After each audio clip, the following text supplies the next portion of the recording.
Makiaria na station ya Muthingi, aikari nĩ makorirwo makĩũrio ũrĩa ũhetwo kandarathi gũcaria njĩra njega ĩrĩa ĩngĩgirĩrĩria kwaga gũtuĩka. Mimi naitwa Mr. James Mungai Jenga.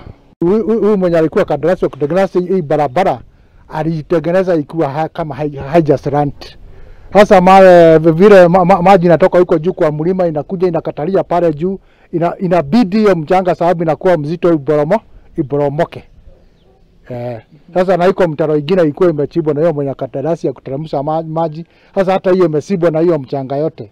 Kwa hivyo hata maji inapita kwa barabara yenye hata haribu hiyo barabara. Mkaaji wa hapa chini, nyumba yangu iko hapa chini. Hata tumehawetu. Naitwa Mungai Kamete. Na tunahofia sana mambo ya hii barabara kwa sababu hata wakati ilijengwa lakini kwa vile mvua ilinyesha. Sasa mvua tunahofia hii mawe kuanguka, inaanguka kila wakati, na hata sisi tukiwa wakaaji wa hapa tunahofia kwa sababu hata ukipita kwa barabara ukiwa na gari ama kwa miguu unaweza kuwa na accident.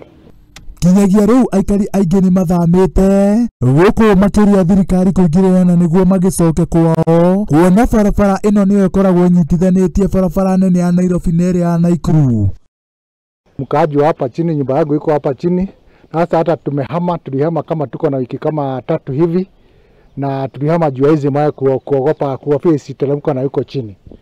Kupitia inaweza kumomoka na watu wanaweza kuangukia ni mawe. Kwa hiyo hapa iko mawe kubwa, hata mtu anaenda anaangalia anaona kama itakuja, unapita bio. Ngĩribotera Muthingi TV, arĩtwa rĩakwa nĩ Kamau wa Kahonoki.